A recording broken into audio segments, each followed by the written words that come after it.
അപ്പോൾ നമുക്കിന്ന് 2 special ingredient ഉപയോഗിച്ചിട്ട് നമുക്ക് ഇഡ്ഡലി മാവ് എങ്ങനെ പുളിപ്പിക്കാമെന്നുള്ളത് നോക്കാം. അപ്പോൾ മഴക്കാലമൊക്കെ ആയില്ലേ, അപ്പോൾ അതുകൊണ്ട് ഇഡ്ഡലിയുടെ മാവൊക്കെ പുളിക്കാനായിട്ട് നമുക്ക് ഭയങ്കര ബുദ്ധിമുട്ടായിരിക്കും. ഇഡ്ഡലിയുടെ മാത്രമല്ല കേട്ടോ, അത് നമുക്ക് വെള്ളയപ്പത്തിൻ്റെ മാവായാലും ഒക്കെ ഈ 2 ഇൻഗ്രീഡിയൻറ്റ് നമുക്ക് ചേർക്കാം.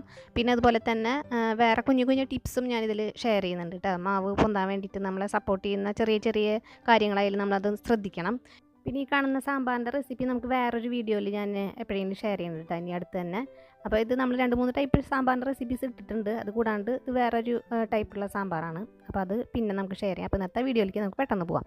അപ്പോൾ നമ്മളിന്ന് അരിപ്പൊടി കൊണ്ടുള്ള ഇഡ്ഡലിയാണ് ഉണ്ടാക്കണം കേട്ടോ. അപ്പോൾ നമ്മൾ വേറൊരു റേഷ്യോയിൽ അരിപ്പൊടി കൊണ്ടുള്ള ഇഡ്ഡലിന് മുന്നേ ഇട്ടിട്ടുണ്ട് റെസിപ്പി. അപ്പോൾ ഇന്നത്തെ ഈ ഒരു നമ്മുടെ ടിപ്സൊക്കെ കാണിക്കാൻ വേണ്ടിയിട്ട് നമ്മൾ അരിപ്പൊടി കൊണ്ടുള്ള ഒരു റേഷ്യോ തന്നെയാണ് കാണിക്കുന്നത് കേട്ടോ. അപ്പോൾ ആദ്യം നമ്മൾ ഇതിനായിട്ട് 1/2 ഗ്ലാസ് ഉഴുന്നും 1/2 ടീസ്പൂൺ ഉലുവയും കുതിർത്തിയിട്ടുള്ളതാണ്. ഞാൻ രാവിലെ 10 മണിക്ക് കുതിർക്കാൻ വെച്ചിട്ടുണ്ടായിരുന്നു. വൈകുന്നേരം 6 മണിക്കാണ് അരയ്ക്കാറ് സാധാരണ.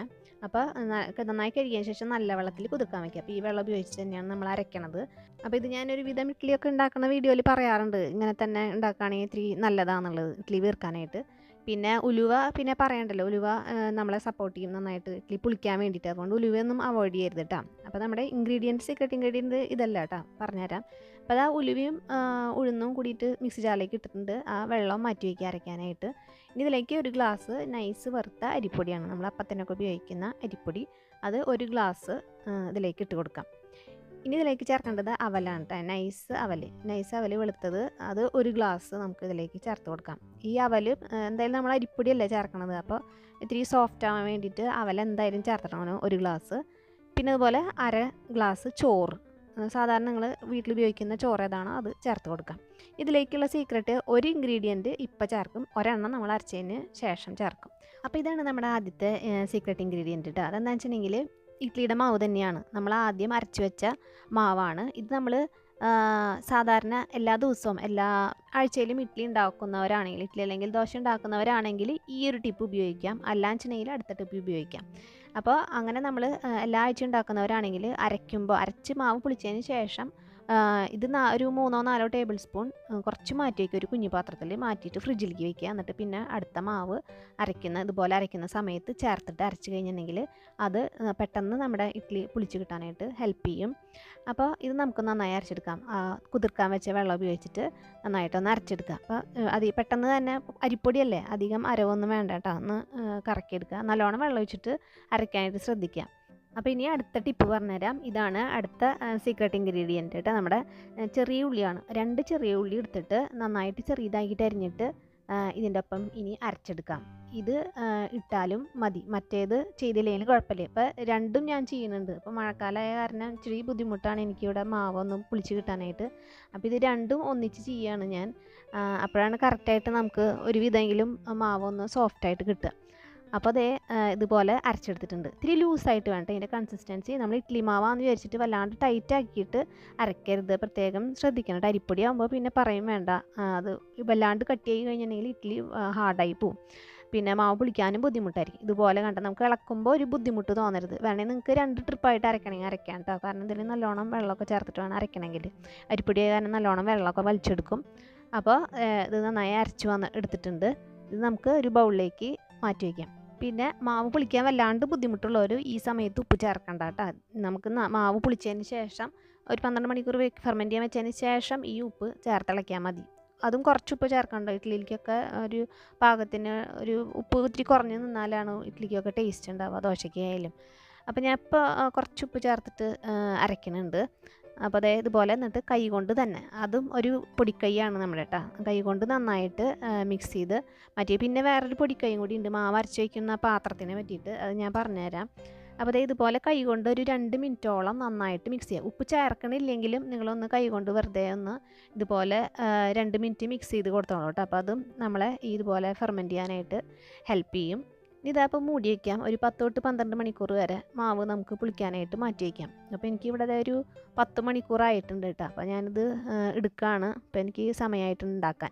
അപ്പോൾ 12 മണിക്കൂറൊക്കെ വെക്കണമെങ്കിൽ വെക്കാം. അപ്പോൾ ഇത്രയും കൂടി വീർക്കും.